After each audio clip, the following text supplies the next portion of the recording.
Right then, thought of the day, Father Frank Buckley. Hey, all right. Where do you want me? Sure. Go right there. All right. Good morning, everyone. As Stephen said, my name is Father Frank. I've been here before, but relatively new to the place. So when Inez asked me to do thought for the day, I thought, well, what am I going to say? I've only been here a minute. And then I thought a little more, and I was talking to Father Mark, and I love this Buddhist monk named Suzuki Roshi, and he wrote a whole book called Beginner's Mind. And he said, in the expert's mind, there's very few possibilities.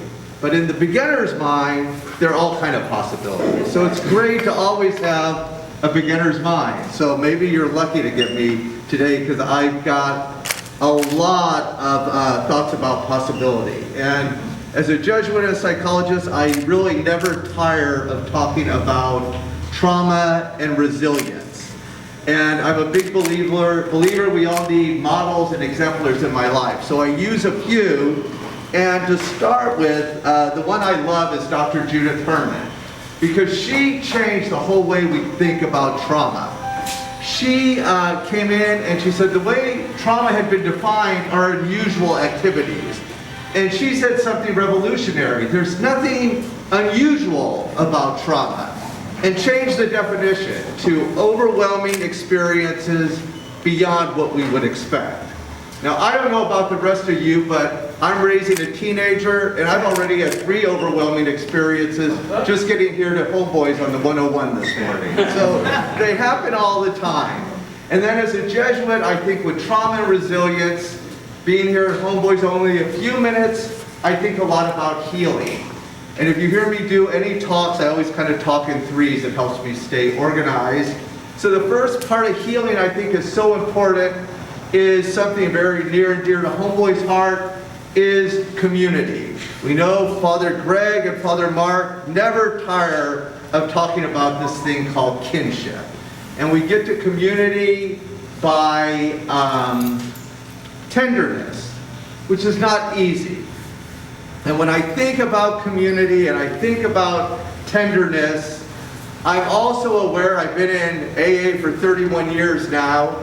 My favorite line in the big book is, "This is a disease of loneliness." And I don't know about the rest of you, but I could be lonely in my room, at home in Hollywood, or lonely right here in this building with 150 people. So what is the way out? The second part with healing is this crazy thing psychologists call the primacy of affect. What's affect? Well, you notice Father Greg calls his book Tattoos on the Heart, not tattoos on the head. We're not going to think our way out of this.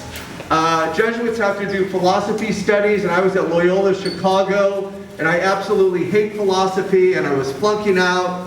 And I had this crazy spiritual director, this old woman, this nun, Sister Camilla Burns, and she said, "I don't know about anyone else, but for a guy like you, it's 12 inches from your head to your heart, but it might take you a few lifetimes to get there."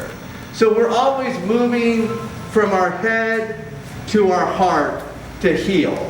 And then the last exemplar I'll use is a guy named Elvin Semrod. He never wrote a single book, but there's a book of all his quotes. And he always says, every person is either mad, sad, or afraid. But the most important question is, what do we want to do? We feel to heal, which is a mantra of mine. And then the last piece for healing, I think, I'll stick with Semrod, is safety. Before I came to Homeboys, I was the clinical director for the Homeless Center at Blessed Sacrament in Hollywood. And our mantra at Blessed Sacrament was, our #1 priority is safety. We know when we feel safe, we can heal. Well, how do we get there? That's a whole nother thought for the day.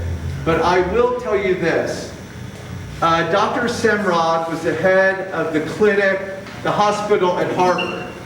And he would tell all the psychiatrists when they came to be trained that the most important person in the hospital is the next person, there you are, to walk through that door. And if we can treat them with kindness, with care, with compassion, the future of the hospital at Harvard and the future of Homeboys will certainly be bright. I will tell you just from my own experience, I could not be more grateful for the way you've treated me as I have walked through that door these first few weeks. How do we feel safe? I really don't know the answer, but I can tell you one thing that sure helps a lot, and it sure helped me starting here, is when people walk through that door, just say hello and welcome.